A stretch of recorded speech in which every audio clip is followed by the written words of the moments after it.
Welcome. Good morning, good evening, good afternoon, and thank you for tuning into Voices for Excellence. I'm your host, Dr. Michael Connor, CEO and founder of the Agile Evolutionary Group. And today's guest has been a longtime personal friend of mine. I'm talking about when I was a chief academic officer, when I was an assistant superintendent. When I was a superintendent, I got the honor to sit on his panels. I got the honor to be on his podcast. And he is just an amazing, amazing soul. We were just talking and, he's going from Kansas to, all over the United States because he's in demand because everybody wants to hear his message. And I am just so happy to have Tom Murray. Tom Murray on Voices for Excellence. It's such an honor to have him here. Tom Murray is currently the Director of Innovation for Future Ready Schools, but that work that he's doing there is a project of the Alliance for Excellent Education. That work is really turning teaching and learning systems, turning teaching and learning structures into futuristic teaching and learning organizations where our students are engaged. It undercovers and underpins what is exactly in the AC stage of education. And also, I don't know if everybody knows, but Tom Murray, he was my inspiration for my book. I remember Tom, he would personally send me hand messages, his book to my house, and I will never forget that. I still owe you a book, Tom, and I'm going to do the same thing. So, Tom, welcome to Voices for Excellence, my friend. How are you, brother? Oh, my man, I got to tell you, in that first part of that intro, I'm thinking, am I the right guest on? Is he actually talking about me? Is this the guy that he means? Like, man, that's a pretty good shout out. I'm like, wait, am I in demand? Wow, that's incredible. I appreciate you, my brother. What an honor it is. It's been an honor to watch your journey, the incredible work that you've led in districts and now that you're doing nationally. So thank you so much for having me on the podcast. I appreciate you, respect the work you're doing tremendously, and what an honor it is to be here. So thanks for having me. Oh man, Tom, I tell you, for you just to even say it's an honor to be on Voices for Excellence. I really want to stop the recording right now because that's a mic drop. If Tom Murray says it is an honor to be on my podcast, that's a mic drop, everybody. But Tom, brother, it is so good to see you. I can't wait to see you in person again. But let's dig right into the questions because, again, my audience, right? They use this as an asynchronous function of learning that they can go back anytime that they want. And when I think of Hattie's work, right?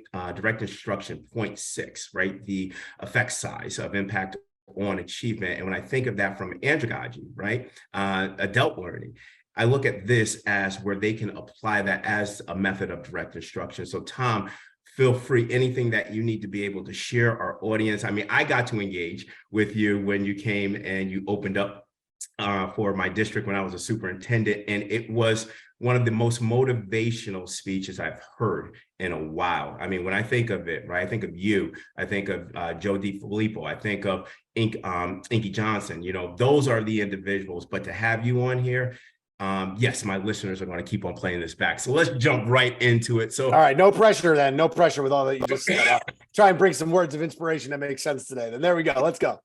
Let's do this. So, Tom, this is a fun question, right? And I actually cannot wait to hear what your response is for this, right? But when people hear you, Tom, nationally, and you are sought after nationally, and when I'm sitting in the seat, right, listening to Tom Murray, and you actually moved me many of times, right? But when you're keynoting, speaking nationally, or leading a session with district level leaders with your work for Future Ready Schools, what song comes to mind when they see Mr. Tom Murray? Now, Tom. My song, right, is Super Bad by James Brown. Okay? I love it. When people see me walking, I want them to think of instantly James Brown, Super Bad. But what is your equity song that describes you as an educator and change agent in the AC stage of education? It's probably not the best. I'm going to pull two my way because the first thing that came to mind, because it makes me want to laugh. I wanted to say staying alive. Like that's the first thing that comes to mind, right? Yes, it describes education right now. It's crazy out there, right? Like, have we seen board meetings? Have we seen the chaos, right? And so, no, I say that tongue in cheek just because it just, working with so many superintendents, so many principals, just seeing the chaos of our world, and everything that's been going on. That's kind of my first one, tongue in cheek there. But I would say, in all seriousness, Don't Stop Believing by Journey. Yes. I'm a huge, huge believer in hope, in inspiration, in the need to recognize like all the things that we do have. Mike, I believe that when we get up in the morning, we got to choose our lens each day. Like when I got up this morning, I could choose to see all the negativity in our world, all the chaos in our world, and it's plentiful. I mean, open up any news app and that's all you're going to see. But when I got up this morning as well, I can choose to see the greatness. And when I say that, I don't mean that we, ignore the nonsense that's out there, because a lot of it really needs to be addressed. But what I'm saying is, I think it's important that we choose our lens. And so I am not going to stop believing, because I believe in people. I believe in the human capital that's working in our schools. I believe in the brilliance that I get to see yesterday in Ohio, Monday in Kansas, Wednesday in Tennessee, and so for me, it's don't stop believing, because I believe the moment that we do, the moment that we throw our hands up, the moment that we lose that hope, it's kids that lose out, and their future is far too valuable to allow that to happen. So Mike, don't stop believing. Absolutely. Now, I'll tell you, Tom, staying alive, I would have stuck with that one, right? Because when you started identifying some of those key variants that flow up to the staying alive, right? The board meetings, boards, the politics, right? The politicization of education that we see now, but don't stop believing, you're right? Because if you stop believing, who's going to be mostly impacted is our babies, our kids. Yeah. And we have to continue to focus on greatness, right? And move beyond that. But we really can't stop believing, especially now in the AC stage of education, the first typical year since 2018, 2019. But I want to start underscoring that, right? That don't stop believing and for Kids for Greatness with your current work, right? As the Director of Innovation for Future Ready Schools, right? And to my audience, this is a specific project, and I'll have Tom elaborate more in depth with it, but it is a project that's out of the Alliance for Excellent Education, right? So Tom, in its simplest form for my viewers, for my audience tonight, how is Future Ready Schools, right, and your work changing the trajectory of student outcomes across America? But more importantly, how is it now changing the mindset that we do have to do something fundamentally different so we won't stop believing in our kids? Yeah, I love that. I think the key word that you just said there is mindset, right? When we look at Future Ready, President Obama kicked it off at the White House back in 2014. We had about 100 superintendents there at the White House sign on to what we call the Future Ready Pledge. And, we're not naive pretending that a pledge changes things, but it was a public way to say, like, we believe in these core tenets. We believe in these pieces of change related to what we deem the Future Ready framework. And so really at its core, we're leveraging these evidence-based approaches to shift systems, shift practices by building leadership capacity, amplifying the stories, leveraging evidence and research that's out there, maintaining an equity focus, and really try and support those that are leading the way. Now, I'm not going to pretend that we're doing this all by ourselves as one organization. We partner with lots of great organizations that are out there. There's lots of great organizations doing incredible work, and I believe together we're going to be stronger for kids. We try to keep a practitioner lens. Doc, you were one of our advisors, as working through that as this visionary, somebody that we respected, somebody doing the work on the ground. And so we want to be very practitioner focused. The last thing schools need right now is this 50,000 foot view, never having been there, never having done it, telling educators what to do. Like, that's the last thing we need. So very practitioner focused. People like you, Susan Enfield, Myron Stiles, like folks that are just crushing it on the ground to show people here's what works. Because what happens is, and just having worked, in systems throughout until a number of years ago to lead Future Ready, it's easy to look around and start to make excuses. It's easy to look around and just hear the echo chambers of a single cabinet or whatever it might be, and say, well, we can't do that because we're small and rural. We can't do that because we're an urban district. We can't do that because we're a high school district. We can't. And then we look an hour away and there's a place with very similar demographics or even higher need that's crushing what we're saying we can't do. And so part of it is to break down some of those barriers. And when we look at breaking down barriers, that's multifaceted. It's the barriers that are often between districts. Newspapers want to pit districts against each other that border. How do we break down some of those borders so I care just as much about the kids in the district next door as that I do about my own? So we can look at sharing professional learning. We can look at sharing best practices, because if they're getting better and that can help us, we want to get better too. Breaking down barriers also is within departments, within a district. I mean, how many times are districts, the left hand doesn't know what the right hand doing, and the tech department's pointing at the curriculum department and vice versa. And so part of that is breaking down to flatten some of those barriers, because the internal struggles that we have get in the way of what we can do for kids. And of course, for me, the biggest facet of breaking down barriers are the systemic inequities that we've had in so many different ways, in so many different systems, the injustice that have occurred. And so when we're an equity focused organization, we want to prioritize those students that truly need it most, those students that have had the least amount. Arnie Duncan, former Secretary of Ed, used to say all the time how zip codes can no longer predetermine the educational outcome. And so part of Future Ready is to amplify some of those stories. In the past 2 to 3 weeks, I've been in multiple districts, 100% free and reduced lunch. And here's the thing, they've got every excuse, every barrier out there to throw their hands up and say, we don't have enough money. Our educational, the parent education levels are here. But here's the thing, they're not making excuses. And they're saying we got high expectations for every kid, and we're going to do whatever it takes. And we're going to shift systems. We're going to educate parents to help educate their kids to do whatever it takes. And so they're not making excuses, and they're looking at it and saying, here's how we want to shift this system to give our kids the skills needed to leverage and break the chains of poverty, to do what they can do, because they are brilliant children with beautiful smiles that need every opportunity that those in the suburbs have, that those other ones do as well. And so future ready, equity focused, leveraging the tools, the resources, lots of different things that we can to amplify stories, amplify great things that are happening, to give others hope as well. And by the way, as a bipartisan nonprofit, we don't sell anything. People are always like, what's the catch? What's the bottom line? What are you trying to sell us? Is this about iPads? Is this about Chromebooks? No, that's not it. We raise a lot of money to do what we do across the country. And with that, we've also gained a lot of trust, which is a good feeling, because people know this isn't, we'll just buy this one little system over here and you can be future ready too. For $20 a month, you can be future ready too. That's not how we work. And so, with that, it's great work happening across the country. So thanks for the shout.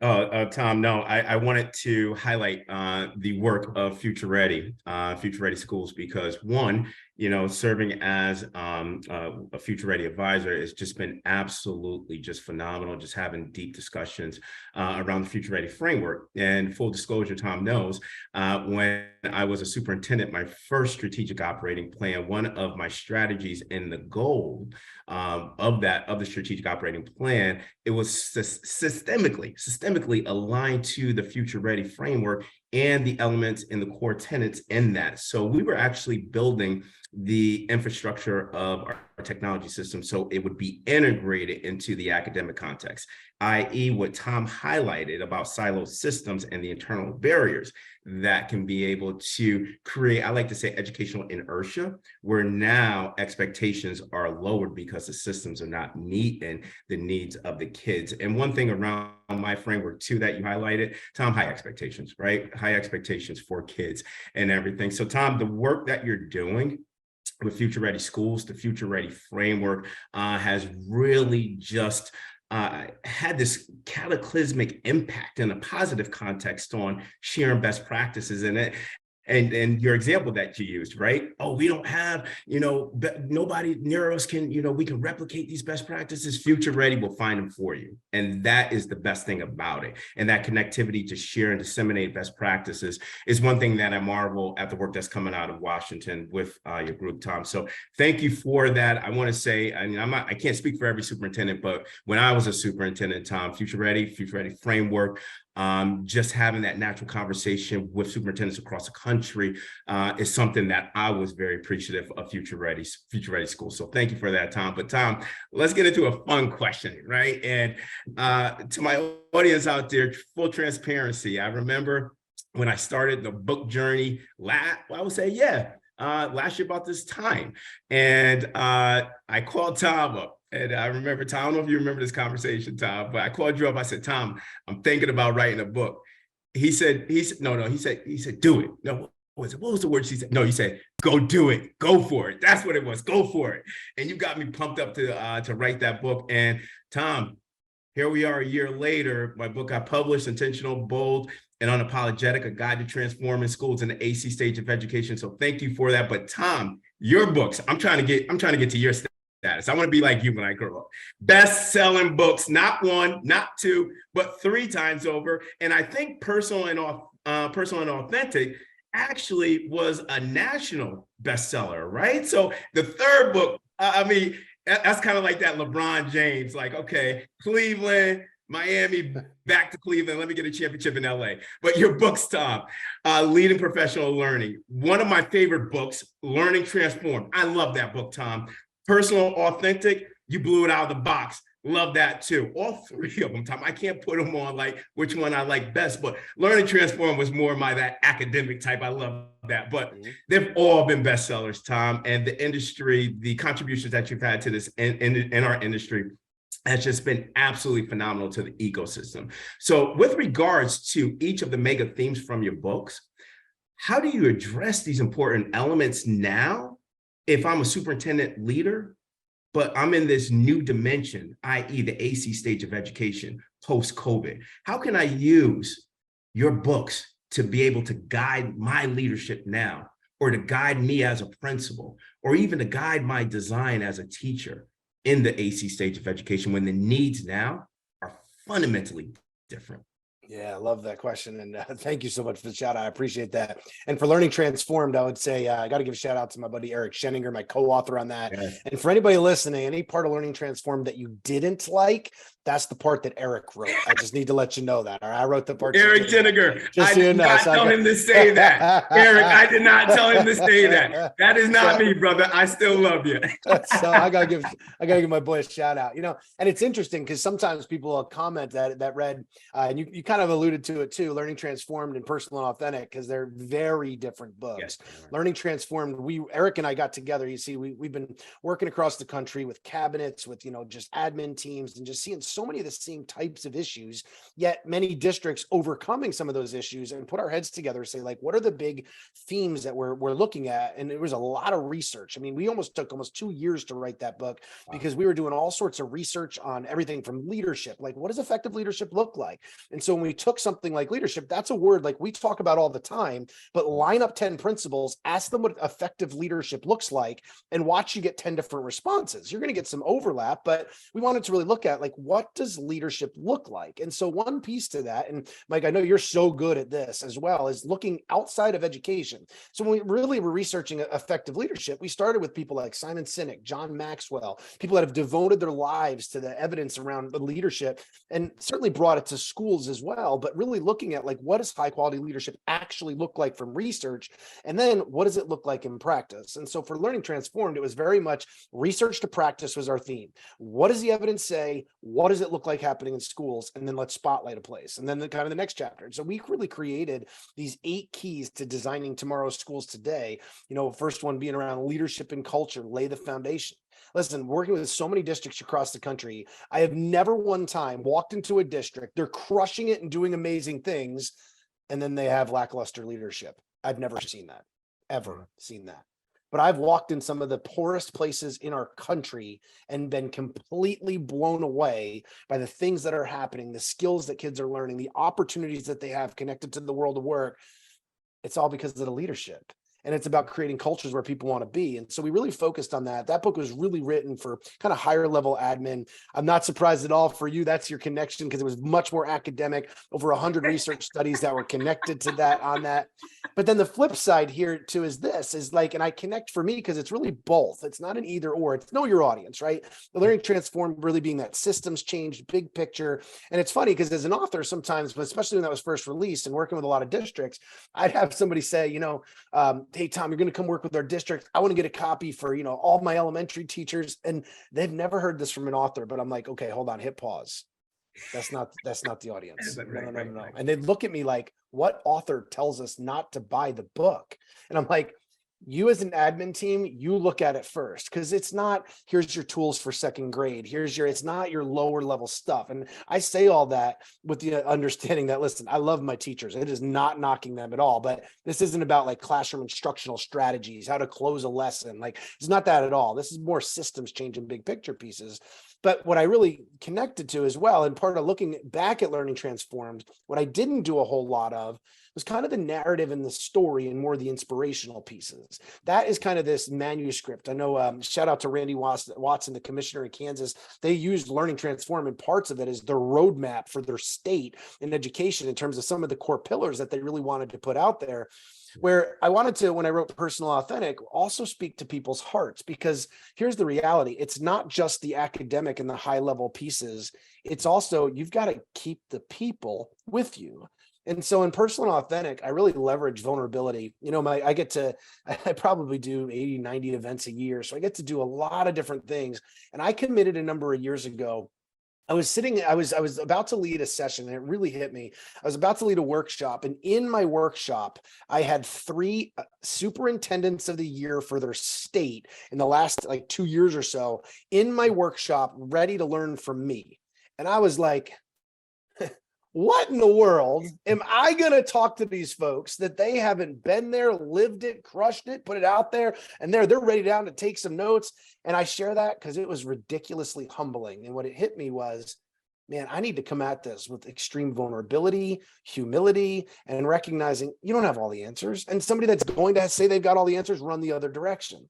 And so in Personal Authentic and connected to speaking, I committed that I will never stand on a stage or in a book, pat myself on the back and tell people how well I did something. Because here's why. It's so easy to step back and be like, well, yeah, if I had that superintendent, I could have done that too. If we had that principal, I could have done that too. If we had that funding, if we were a suburban district, if we were you come up with every excuse you can. However, here's the flip side. What I've learned is when we keep it real and we're vulnerable, and I talk about with team leaders, I was working with the cabinet just the other day, 20 cabinet members, large district, great folks. And I led with, I know how hard the struggle can be as a leader when you mess up. When you make the call on your cabinet team, your department's looking at you and you totally screwed it up. Because when you lead with vulnerability and you lead with humility, what I've recognized is people are much more able to follow because they want to, because they say, they look at it, this person's being real. This person's not coming in as a know-it-all that just says, just do it this way and it'll be perfect. The human side matters. And so in Personal and Authentic, I tell many more stories. And this is, I've had superintendents do book studies on it, and I've had kindergarten teachers do book studies on it. And as an author, that was the goal of how do you write a book that's just as relevant for even school board members as it is for that first year kindergarten teacher, because those are vastly different audiences with different hats. And to me, the only way you can do that is speak to their heart. And so being able to leverage some vulnerability time where it was my mindset that was off that people can connect with, but then also show them here's what's possible. The other things that I'll connect to that I think going back to your question about advice for leaders, that I was really intentional in both books, especially in Personal and Authentic. Personal and Authentic, I have over 100 different voices that are just connected throughout the book with just these tips, like here's how you do it, just practical ideas, practical thoughts. Because I also wanted it to be very practical for teachers, principals, and so on and so forth. But here's the key. Is I was intentional about amplifying other people's voices that were different than mine. When I look at the framework around Personal and Authentic that I had created, and one of them was around, just to give you one example here, was around cultural relevance and how do we create things that are more personal, more authentic in nature. as a white male, I recognize that's not my story to tell. I can talk about data, I can talk about high level stuff, and I will support it till the day I die. Like, don't stop believing, right? But here's the thing: I connected with one of my close friends, Dr. Rosa Perez Isaiah, an amazingly brilliant, Yes, brilliant leader yes. in California. And I'm like, Rosa, I know your story. Would you like to talk about part of your story and your thoughts as a Hispanic female leader coming to the country when you did, speaking no English, growing up in poverty, and that's all part of her story that she shares. I'm like, that was not my world. And I don't have a true understanding of that. I'll work towards it all the time. But at the end of the day, when I step back, I really don't know what it's like to be in those shoes. And so with that, it was an opportunity to really amplify the voices of people that see the world differently, that understand things different, because their story and the way that they share it is going to be far greater than in a way that I can talk about it, because I don't really have the experience with some of those things. You know, when I wrote the section on equity, it's an area that I've worked nationally for a long period of time, but connecting with one of my closest friends, Ken Shelton, a Black male that Yes, worked in yes. LAUSD. We lived on opposite sides of the country, right? Have very different life experiences, but together with our voices, it's going to be much stronger than if it's just Tom Murray. And so part of those pieces, and I guess going back to connecting the books to advice for leaders, is if you're going at this alone or you're just looking at it through your own mindset, you're going to fail. Yeah. I don't know how else to say it. As Yeah. good as you are, as experienced as you are, as brilliant as you are, as a leader, if you're not amplifying the voices of other people and seeking out people that see the world differently, whether that's race, whether that's religion, whether that's just experience, whatever it might be, you are creating an environment and a vacuum where you're going to see and like things that are very similar to you. But let's face it, no matter who you are, the world's a lot different than just you as an individual. And so I think that's an area, just to be totally vulnerable, that I've grown a lot personally in the last, say, even 10, 12 years, because I will vulnerably say, I think sometimes when I was a principal, I had some blinders on. There were things that I missed, experiences that I missed, kids that I was working with that I truly didn't understand. And so the opportunity sometimes to step back, to tap into other voices, other knowledge, other skill set. And by the way, when you do, and they say something that when they disagree with you because they're pushing back on something, don't be mad. You asked, you want their viewpoint, let them have it, right? And so I think between learning, transform, personal, authentic, amplifying the stories, amplifying the voices, getting that diversity and lenses out there will only make us stronger. So as leaders, make sure you're hearing from lots of folks, even those that dissent. So if you're about to roll something out and you know somebody over here is like, no way, worst thing in the world, don't just write them off.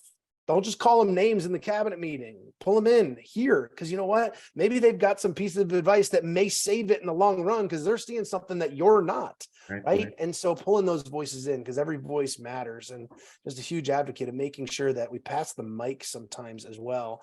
You know, I get a lot of opportunities, a lot of stages, and I recognize fully that it's not always my story to tell. And sometimes it's my job to pass the mic, amplify the voices when you have a platform. And that's important in leadership too.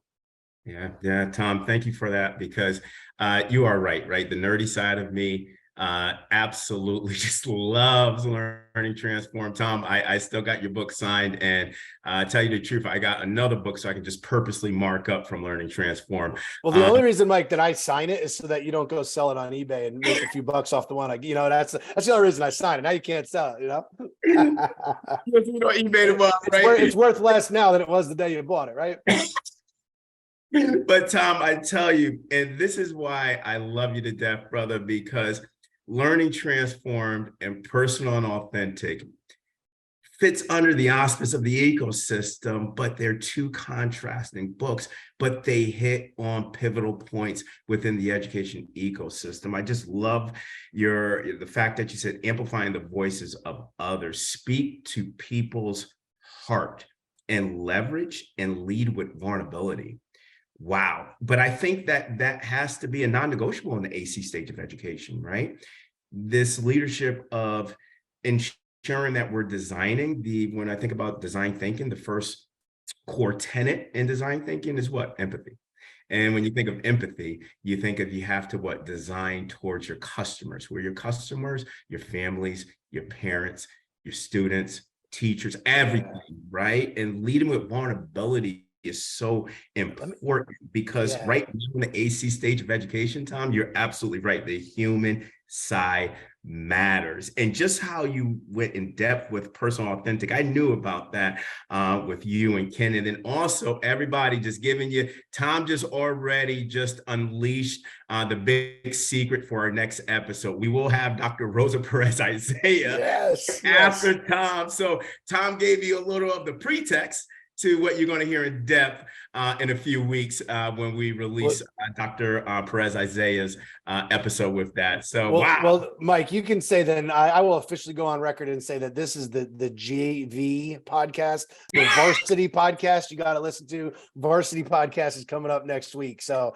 Rosa, you rock, my friend. Love, love, love her leadership and just her as an individual. What an amazing person. Mike, let me jump on one other piece if I could for just 30 seconds. Please. We just released at Future Ready this human-centered design process that we call the Future Ready Learner Profile. Just released it, completely free tool that it leverages a human-centered design process. We worked with the Luma Institute. They have this looking, understanding, and making, like these 3 tenets of kind of human-centered design. Because what you just started to talk about, empathy, but understanding your community and all those pieces. How many times do we make decisions for people without their voices recognized? Wow. And so in this profile, what they do, we can create things like the graduate profile has been around for a really long time.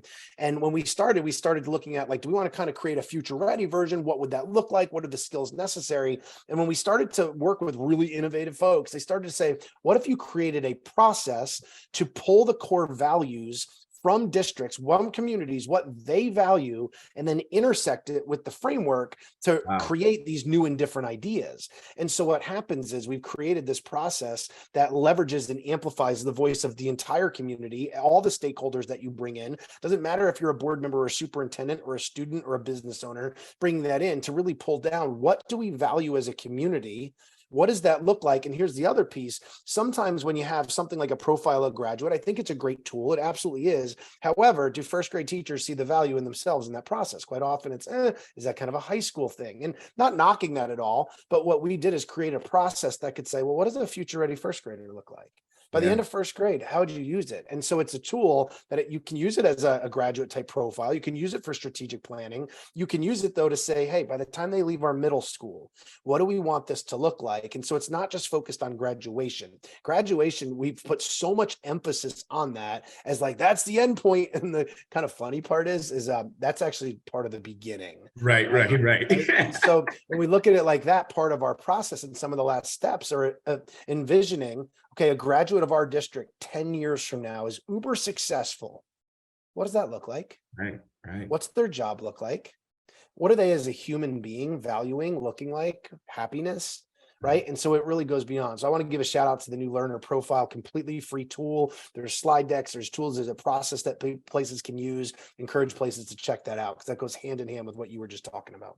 Absolutely. And you heard it first here on Voices for Excellence. Tom, just for my audience, how would they be able to retrieve the actual profile or to move forward with this? Because, I haven't, and Tom, thank you, because I think you are. I've had many conversations, but you're really one of the only individuals that I've really talked to, or we speak about education. And if we're looking at, the portrait of a graduate, right?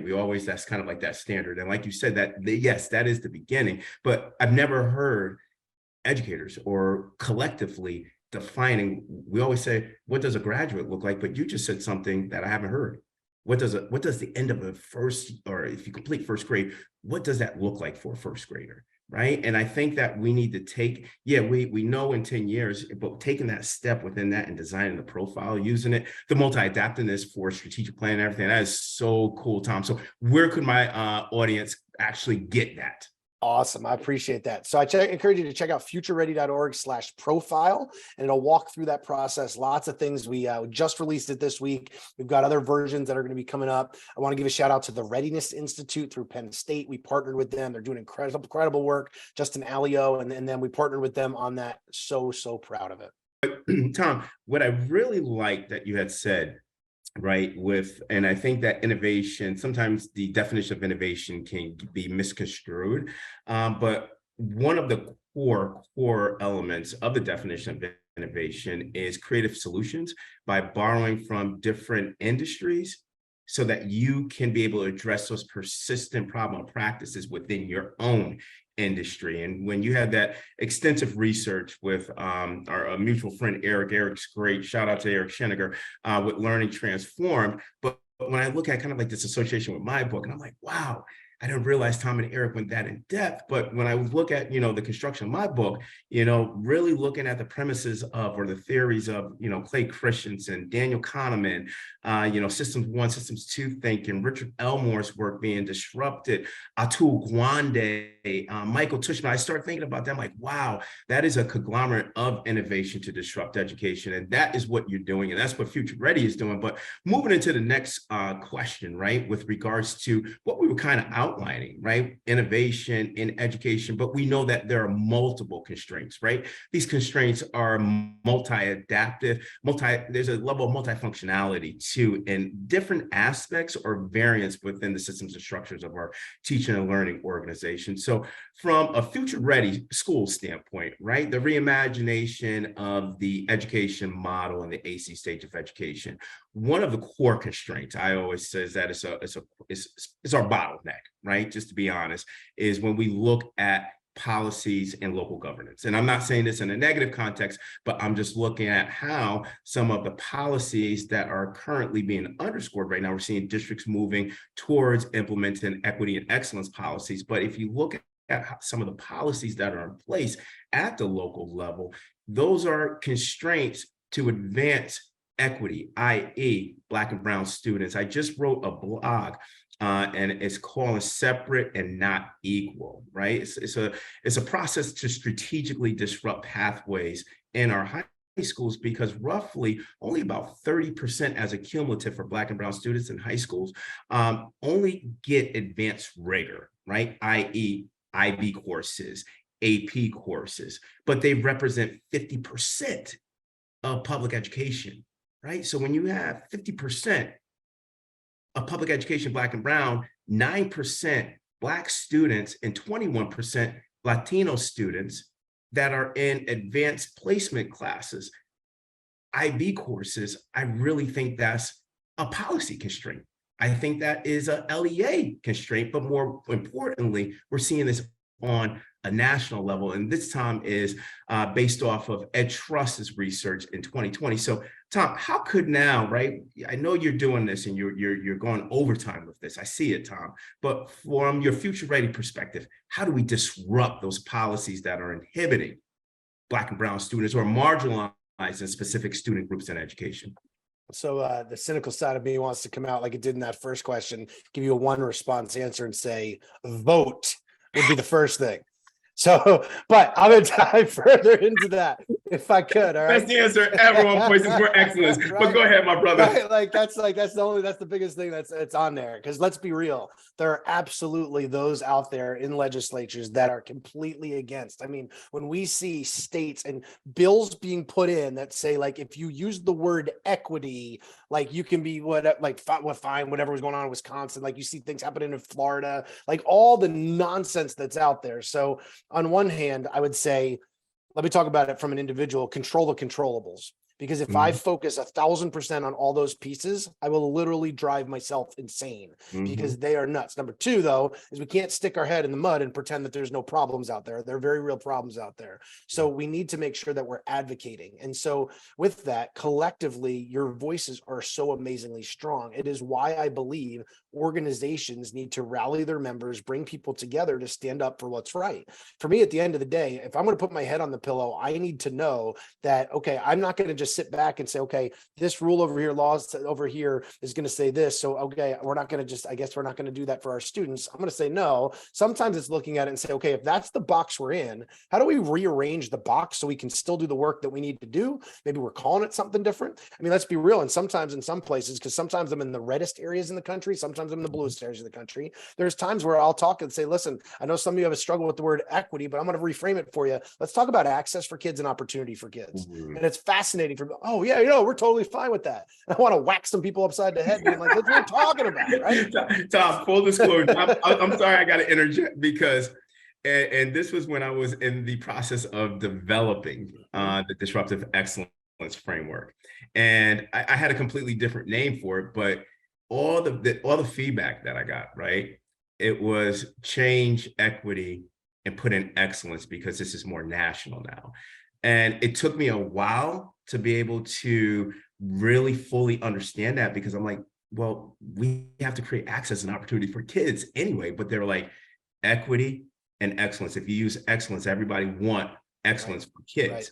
Yep. And I was like, but it shouldn't be polarized. They're like, we know, it just change it. But you're right, right? You're saying the same thing, but using a different word.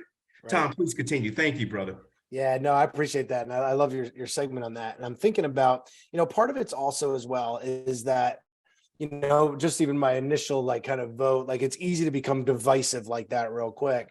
But at the end of the day, part of what a strategy for leaders to thinking about is, and I see the best superintendents, the best principals doing this, is pull that other side in the best that we can. Now, if we're talking like a federal law, I get it's a far greater struggle, but why does that person believe so passionately what they believe? Because, we can be so passionate about the things we're talking about, and there's somebody on the other side that's so passionate on the other side of it. And so sometimes it's stepping back and have the humility to say, okay, I'm going to let my guard down a little bit.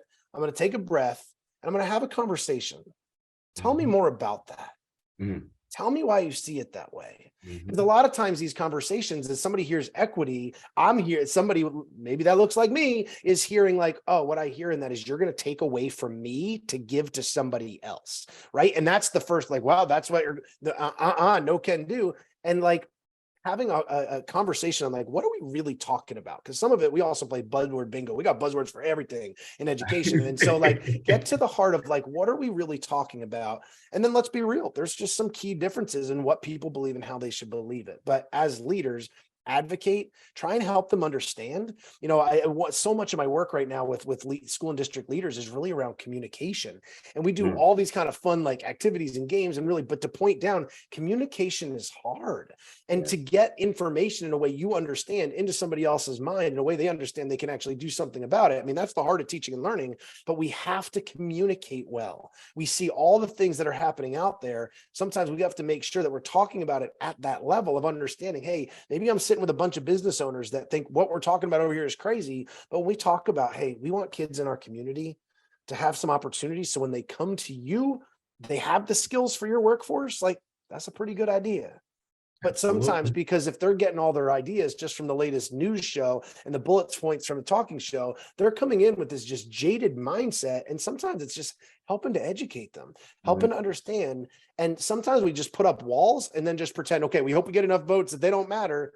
I don't think that's the way to solve it as a community because they still pay your taxes. They still have a voice in your community. And as off and wrong as some of them we can look at that they are, sometimes we need to really bring them to the table, have some of those. I know that's much more of a local conversation, but I would say state, and it's interesting, at All4Ed, we're actually going to be launching a state, like a state center for legislation, because what we've learned a lot of, a lot of our state legislators are part-time, like they have other jobs. A lot of our state legislators have like no staff because they have very limited budgets.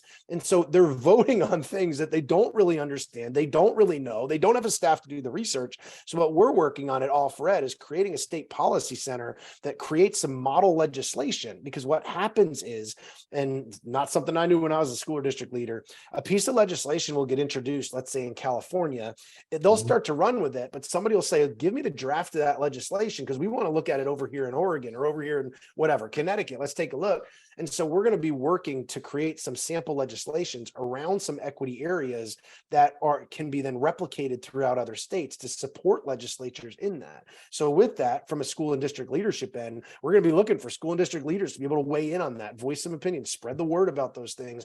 And so I would say you can be using your voice to just be cynical and out there. And when we see things like on Twitter and whatnot, you'll get those people that all they do is all they are is cynical. That's all they are. But that doesn't solve our problem. I either believe you're part of the problem, you're part of the solution. There's very little minimal ground, right? You're either standing up or you're sitting down. Like there's really no in between, in my opinion. And so I think advocating, helping them understand, at the end of the day, you know, when we're talking from a leadership end, you got to be able to put your head on the pillow at the end of the night. And if you're not doing what's best for kids, you're going to be losing sleep. And so how do I keep kids at the heart of my decision making? Going back to other parts of your question, you know, and staying hyper focused on your why. What's our purpose with this? Because if I know that the policies are inhibiting it, how do I look at it and say, okay, I'm going to advocate in my state capital to change some of those policies, but I'm going to also figure out, because a lot of times we also, just to be honest, from a human thought end, sometimes we create, and I don't want to dismiss the question because there's very real policies out there that need to change, but sometimes we'll look at things, or we have this pre-understanding of what we think that is, and what we assume we can or can't do is sometimes wrong. Right. And so it's hard to innovate and push some of those limits if nobody else is doing it. I'll give you a quick example. When we launched so part of the reason that my original title, All4Ed, we also lead Digital Learning Day, you know, 13 years ago, it was trying to make the case for technology in schools. Now it's really it's not used technology on one day. That is not the purpose of it. It's to highlight the great things that are happening. But here's the point. We created our own virtual program. This is when I was in a district. We created the program that I led, our own virtual program taught by our teachers using our content 14 years ago. This is not a COVID conversation. Right. So 14 years ago, like the whole COVID thing that hit, I was having massive flat. How are we going to do this online? I'm like, I think I've been there. So let me give you a state policy, attendance, right? And so if you look at attendance, it's one of your most basic policies. The kid's there or they're not. The only thing attendance tells you in the world is the student on the campus on that day? That's the only thing it tells you. It tells you nothing about learning all these pieces. But in a virtual environment, what does that tell you, right? How do you monitor that? Right. So there's a case where I went to the State Department and I said, look, like your cyber schools, that's what they were called back in 2009, your cyber schools, the way they take attendance is, did the kid log in or not at that point in time? And I'm like, my dog can do that. We're going to do that differently. So we're going to create pacing guidelines and we're going to do this. And we proposed it to them and said, this is what we're running with. Tell me how I'm wrong or how this is worse than what you already have in place. And I'll gladly step back. You can yell at me for permission. You can yell at me afterwards, but this is why this is better for kids. Cause I'm not just going to take the bottom line. Cause I don't believe in just saying, here's the basis. And then they're like, I gotta be honest, we don't really have a response because nobody's challenged us with this yet. That's okay. Well, we just did. This is how I'm doing attendance. And so that was a case where fight for what you need to, do what you need to, and absolutely. I will go on the hill of dying if I know that, hey, this is going to, now I'm not talking about doing anything illegal on that end, but a lot of times in those cases, we need to make sure that, you know, we're fighting for those policies, making sure that people absolutely know what it is, educating those around them, building some consensus as well, leveraging other districts, other leaders to continue to create a ruckus to say, we need to change this for our kids because it's what they need and it's how we can help. And absolutely. So you do what you can inside the box until you can break out of the box. Absolutely. And Tom, thanks for that because yes, vote, right? That is so critical when we think about it. But Tom, control the controls. Wow. I mean, that is like at a simplistic form, control what we can control and continue to advocate and use the voice for communication. Educating stakeholders, right? That is huge. But there were two statements that was really resonating with me. And this is why, Tom, you know, your work is just fascinating. They were both focused on kids. What is best for kids and keeping kids at the core and molding consensus around children, students at the core. I mean, Tom, when you think about changing policy, when you think about at the LEA level, right? The local education agency level, the state education agency level, right? If we just keep kids at the core, I think policy alignment, language, implementation would be different. And what All4Ed is doing, providing best practices and anchor models, you know, we're still speaking education language, right? Providing anchors and providing models to at the state and federal level to really look at policy different. Tom, that is definitely impactful work, influencing the needed change in education. And you're right about our legislators, right? They educating them, right? Just giving them that foundational knowledge, because again, you know, having that staffing is important to do the core research and to be able to really convey that in for core, I like to say core meta themes to the legislature, so they know what they're voting on, but they're so short-handed. I know a lot of my fraternity brothers that are in the state legislators, and they just, it's just them, and they're going through a multitude of policies. So thank you for that, Tom. And now this is the purely selfish question. I did this for my audience because I got Tom Murray here. So this is me just being purely selfish because I want my audience to get at least 2 to 5 minutes of just what everybody knows about you. I consider you one of the best motivational or the best motivational speakers in the country. I know Inky will say something different. Joe D might say, Ken might come on and be like, Mike, what you talking about? But I know I'm going to take heat for that, okay? Especially from them. Eric, I'm sorry, Eric. But I want my audience to actually just hear you. 5 minutes of just motivation around difficult times within our leadership and personal journey, right? I've been seeing so many Be Kind shirts. I've been seeing so many Be Kind advertisements because it is true. We don't know what people are going through during their personal journey. They put on the mask in the leadership journey, but do we really know what's going on in the personal journey?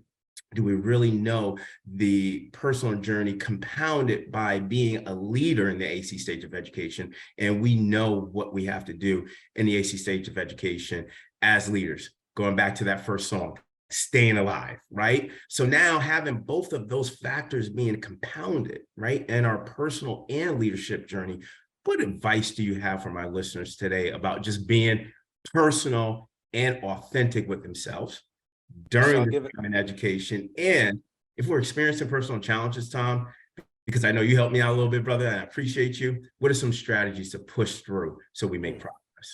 This is definitely my favorite question that you've asked. And I'm thinking, do we have 2 hours, right, to dive into that? So let me start by sharing just a glimpse. And I know I shared this with your staff. It's part of Personal and Authentic in a way that I go about helping. One of the things when I speak, I'll put a slide up, and it's, in the past 14 months, the child you're about to walk into your classroom or walk into your school, they've been absent 35 times, they've been tardy 20 times. And I asked them to process. So you're going to get the student. The only thing that we know is is the attendance information. They're coming in from out of state. You'll get the academic stuff the next day. But what you're looking at in the last 14 months, it's been 55 days or absence or tardy. What judgments might people make? And I always say, it doesn't mean you're going to make the judgment. That doesn't mean you're going to do anything different, but it might cross your mind a little bit about the kid, about the parents. Okay, go. And they've got about 30 seconds, and I'll bring them back. And I've asked this question to thousands of educators. And so here's what comes out. The kid's lazy, kid doesn't care, kid doesn't value education, probably a behavior issue, going to be academic gaps, lots of issues at home. Let's go to the parents. Parents are a mess. Parents don't care. Parents don't value education. Parents are disconnected. Parents don't, and they go on and on and on. And then I pause and say, let me tell you part of the story. And I go to the next slide, and it's a picture of my daughter. And I say, that's my daughter. And the room stops. In the room, like thousands of people, silent. Mm-hmm. And I'll say, can I tell you the story? What if I told you that in every one of those 35 absences, we were 2 hours from our home as my daughter was the first child in the Northeast to undergo this new food allergy therapy because we had almost lost her multiple times. The doctors had estimated she had about a 30-minute window. And I go on to tell, what if I told you 19 of the 20 tardies, one, we were just late, sorry, signed a paperwork, but 19 of the 20 tardies, we drove 2 hours from our home. She drove 10,000 miles. She spent 180 hours in the car. And every single time she would say, Mommy or Daddy, I really wish I could be in school today. And when I start to tell the journey and tell the story, what if I told you we've almost lost my little girl multiple times that because of cross-contamination levels to sesame seeds? And what if I told you that little girl now eats 2,000 seeds a day in her daily dose to keep her safe? And I really work through that story, and it's a little bit of a tearjerker, but it goes from we judge so quickly. And one of the things I wrote in Personal and Authentic is, the difference between making a judgment and having empathy is understanding the story. So we want to improve our data, improve how we understand the story, because then we can improve how to help somebody. And so we take a look. Here's the thing. Your brain is wired to judge. That's an inherent thing. Your brain is wired to make connections to previous experience, what it knows about the world around it. So it's trying to constantly figure out what's happening. So your brain is naturally wired to judge. Inherently, it's not a bad thing. We've used the word judge as a bad thing. Inherently, it's not a bad thing. How that judgment goes is what can become bad really quickly. And so point being, to your point there, I just shared part of her journey, and in understanding the story, the data now makes sense. And so I share all that to leverage. I call that the hidden stories within. You know, it goes to that adage of everybody, like you just said, is battling something that you don't know, and whoever may have originally said that. But I talk about the hidden stories within, and hidden doesn't have to be bad. It can be a really good thing. You know, maybe you're listening to this and you're going on a date tonight with your spouse and you're super excited, but nobody around you knows, right? But also maybe you're struggling today. Here you are leading a school district and your marriage is falling apart. And here you are, you're brilliant, but you're crumbling right here, right? And so with that, it's leveraging the hidden stories within. And do we choose to see the hidden stories in other people or just inside of ourselves? And that's why I believe we have to lead with an empathy lens. The recommendations that I have is get to know the stories. There's absolutely going to be far more stories that you'll never know. If you're a teacher that's listening to this, how do you get to know the stories of your kids? What does that look like? If you're a leader, how do you get to know the stories of your people? I mean, even if you take a look at it on your journey and you've got that person, that union president sitting across from you, and I shouldn't use that as an example, just one example, maybe they're the most negative person in the world, but here's the reality. At some point in time, somebody looked across the interview table and was like, that's the teacher I want. Yeah. What happened there? Yeah. There's a story there. So get to know the stories of people, number one. Number two, be vulnerable, model vulnerability yourself, stay humble. Nobody likes the person that's full of themselves and thinks they know all the answers. Stay humble and keep it real. Because here's the reality, and I share with teachers and admin all the time. If the people that look up to you look at you as the person that knows everything, knows every ounce of every content and every standard and every one of those pieces, if they look at you in that way, they can't relate to you. Right. They have no concept of what that feels like. Right. But the moment you keep it real, the moment you are willing to share a struggle, take their input and keep it moving forward, people will connect. And so our work is about people. This work is about loving and caring about kids. Be vulnerable, keep it real, get to know people's stories, because the journey is not easy personally and professionally, but together we're going to be stronger for it. Absolutely. And Tom, I be honest with you, I had another question, and I'm not even going to ask it because I want to end on that, because again, knowing the hidden stories. And when you immediately brought up the 35 absences and the 28 tardies, I was like, oh man, I know that for sure. I know that personal story for sure with you, and the fight for that and the fight through that, Tom. I tell you, I admire you so much, brother. I admire you so much. I just want you in 3 words. Now I'm going to ask a question. 3 words, only 3 words, because I want that to be the mic drop, but just 3 words. What 3 words do you want my audience to take away from this podcast episode? 3 words. All right, here we go. Bold, humility, yep, and story. Yes. Bold, humility, and story. And know the story, because the story will lead to this level of empathy, this level of vulnerability, right? Tom Murray, thank you so much, my brother, for coming on Voices for Excellence. I tell you, Tom, you know, this is I think a very, very good time. I would say an opportunity for us to really have impact in education. Obviously, it's that I would like to say that tension, that creative tension between opportunity and challenge. And I think the work that's coming out of Future Ready Schools, All4Ed, the work that, or the message that you're conveying nationally, is really going to impact education. And Tom, on behalf of my audience, man, thank you for coming on, and thank you for that free knowledge right there, the last 5, man, because I'm telling you, everybody's got to hear you talk, man.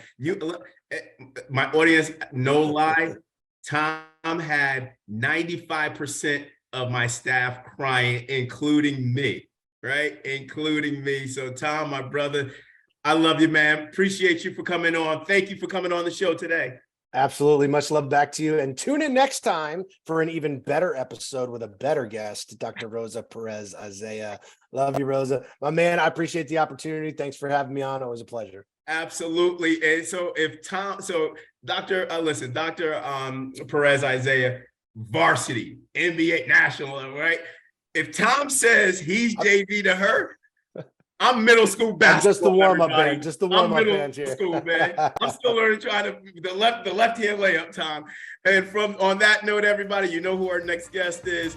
Onward and upward. Have a great day.